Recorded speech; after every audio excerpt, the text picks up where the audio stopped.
Hey everyone, welcome back with Beano Mac. Today we've got a classic AKI comparison style video.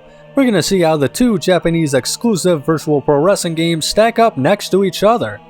Both vastly different titles here, but a lot of passion went into both. How did the series develop between both games? Let's break it down.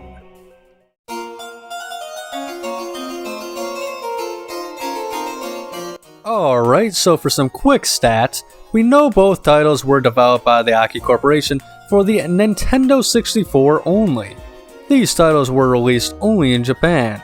Virtual Pro Wrestling 64 was released December 19th, 1997. The sequel, Virtual Pro Wrestling 2, was released a little over 2 years later on January 28th, 2000. Sadly, I can't find any sales data for these games online. Two great games, but let's see what both had to offer.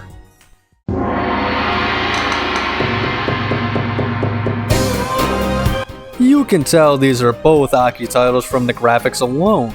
VPW64 has a more cartoonish look to its graphics. Models are very smooth looking and much less detailed than its sequel. VPW2 has a more action figure-y look in my opinion. The models and arenas are much more detailed here as well. The AKI style is strange, but she's my kind of strange. There are no entrances in the original. Before the match starts, the camera heads to each corner where the wrestlers pose while their nameplate pops up. In VPW2, we have that and more. The music plays in the arena and we see the wrestler waiting in the locker room. Then they make their way down to the ring, sometimes with a manager. If you hold down a C button during your entrance, you'll cut a promo before the match. Each wrestler has 4 promo options which you can set in the edit menu. Before the match starts though, we have a Japanese ring announcer introducing both wrestlers. Once their name is called, the wrestler in question panders to the crowd. Or sometimes they don't. The arenas in 64 look similar, but the ring designs are all different. They're very colorful and feature big, distinct logos. VPW2 features the same ring mostly for each arena, but now each arena is a big venue for Japanese wrestling like the Tokyo Dome and Kawasaki Stadium. The Tokyo Dome also has a version with a ramp.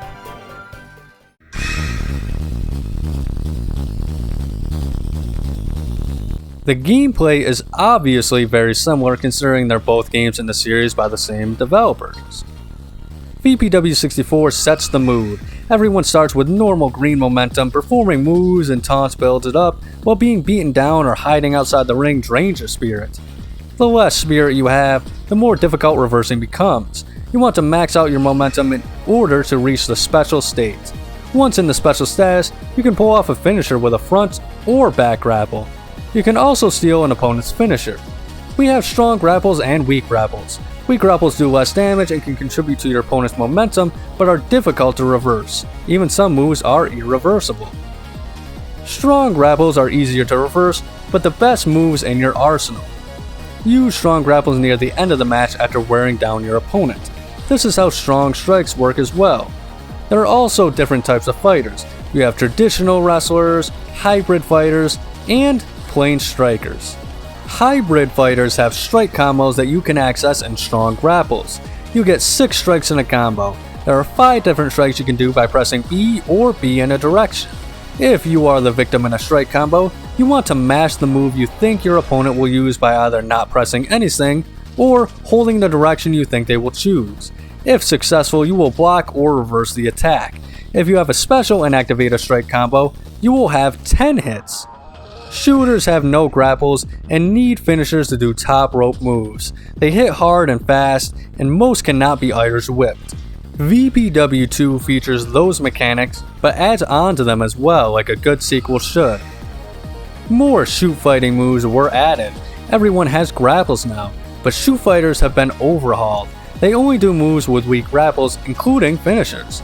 Like hybrid wrestlers, shoot fighters now have strike combos that work the same as they did last game. But like I said, you only need to weak grapple with shooters to activate these. A similar style of combo exists for these fighters now. You can perform takedowns by holding the A button like you would for strong grapples. In a takedown, it works very similar to strike combos. You have 5 move hits once again to pull off while trying to keep your opponent guessing so they don't counter. After enough strikes, you'll hit the foe onto their stomachs. If damaged enough, you'll also unleash some very devastating attacks that potentially knock out the opponent in this state, but it's very difficult to achieve. Lots of new move options and situations have also been added, like new finisher positions, running grapples, and more button combinations to increase the moves for each wrestler in grapple and strikes. The final big feature worth mentioning are the new super specials.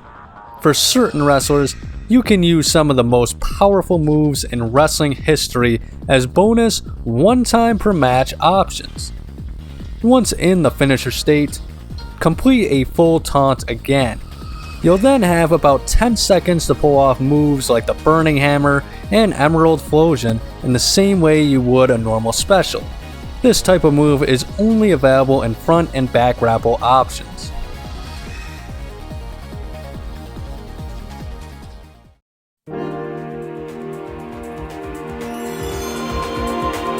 Alright, let's get into the match options. Virtual Pro 64 has singles, tag team, 2-on-1 handicap, and a 4-man elimination battle royal mode. You can set the rules in tag team and handicap matches to allow for no tag options and elimination rules. In VPW2, we have singles, tag team, 3-way, and battle royal. In battle royal mode, you can either go with team battle or random with up to 40 participants. In team mode, you pick how many wrestlers you want on each team, then the team left standing wins. Unlike the Battle Royal in 64, VPW2 allows for ring-out elimination rules. In tag team matches, you can still have Tornado Tag, but the options for elimination are now gone. A First Blood win modifier can be applied too. The final match option is the Shoot Fighting rule set. For one-on-ones, you can change the rules so that matches have a variety of different options. You can set rounds, the time limit, TKO, submission, and point systems. You can set how many points you earn for certain moves in situations like takedowns, rope breaks, knockdowns, and other stuff. You also set the amount of points necessary for a win, or if you don't want a point system, you can go without as well.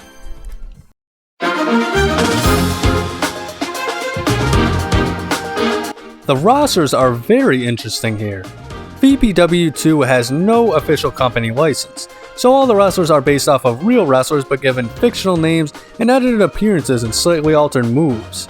That way they can avoid being sued. You think this is Hulk Hogan? Nah, this is Bollywood Bulk Brogan. Kevin Nash? More like large beautiful Devin Cash. This is the insider Norm Hall, cause he's just a normal guy with a hairy chest. You get the idea. Either way, each game has some of the best from the top wrestling and MMA promotions in Japan. The promotions are all renamed as well, but thanks to the edit mode, you can change all the names and appearances of wrestlers to be accurate in these games. These titles have the largest rosters in the series as well, with the original holding 99 unique wrestlers, while the sequel only has 98. In Virtual Pro Wrestling 2, AKI acquired the All Japan Pro Wrestling license, so guys like Mitsuharu Misawa, Kenta Kobashi, Vader, Stan Hansen, Gary Albright, Bart Gunn, Johnny Ace, and Giant Baba are all official members of the roster, along with some other prominent talent in AJPW at the time. We still have plenty of fictional wrestlers though, based off of real Japanese wrestling legends that can be edited to include their proper names and attires. We have superstars from New Japan Pro Wrestling, FMW, Michinoku Pro, and MMA promotions too.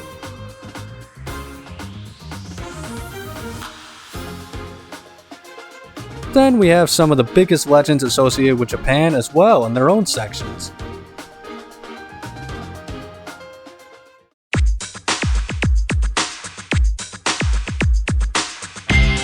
Both games have single-player campaigns. In the original, you have Champion Road.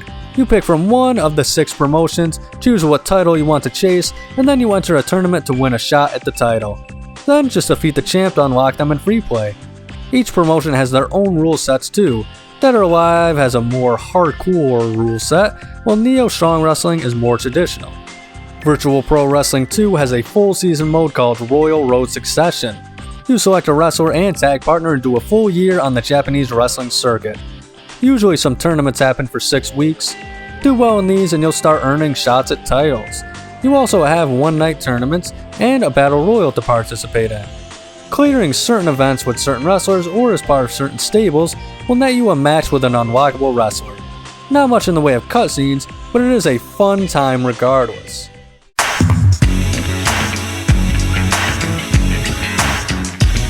As far as edit modes go, you can only edit appearances of the wrestlers already in the game for Virtual Pro Wrestling 64. Like I said earlier, if you want to make them as accurate as possible, you'll be spending a lot of time in this mode since all the names and attires are switched around. You can change outfits, colors, masks, and names. In VPW2, you have these options as well as the option to make your own wrestlers. 16 of them!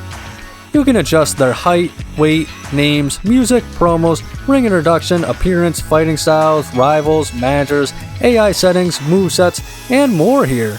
Pretty in-depth. You can also get to customize 4 outfits for each of them as well. That's not all in VPW2. You can create belts using in-game templates based off of real and fictional title designs. The game keeps track of your records for you, such as who held the title, the last day they held it, and how many challengers each champion defeated during their reign. You can head to the data mode and options to trade your belts and create wrestlers with friends too. Also in the options, you can customize what the promos say too.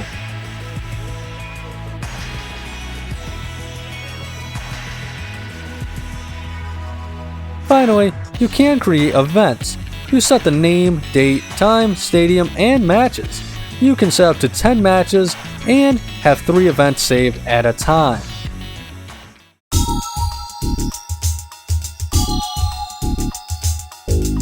Both games are heavy in the bonus modes department. VPW64 has 2 tournament modes. League has you choose up to 8 participants in either single or team formats. Then everyone challenges each other for points. 3 points for a win, 1 point each for a draw, and 0 for losing. The ones with the most points wins. A final match will settle a tie. Then there is the single elimination rules tournament. Lose a match and you're out. The last one standing wins. Lastly, the final mode included in VPW64 but also VPW2 is elimination mode. You can select up to 5 members on 2 teams. Then they go at it. If a wrestler loses, he is eliminated while his opponent moves on to the next tag partner in line. Once all members of a team are eliminated, a winner is crowned. VPW2 also have the tournament modes again. League can have up to 12 players this time who all face each other. You gain 2 points for winning, 0 for losing, and 1 for draws. The one with the most points overall wins again. Tournament allows up to 16 entrants this time and still has single elimination rules. Last team standing wins. You can put up titles in these modes too. The last extra is rankings mode, 3 to 16 entrants, and instead of choosing dedicated wrestlers, you pick names for all of these entrants.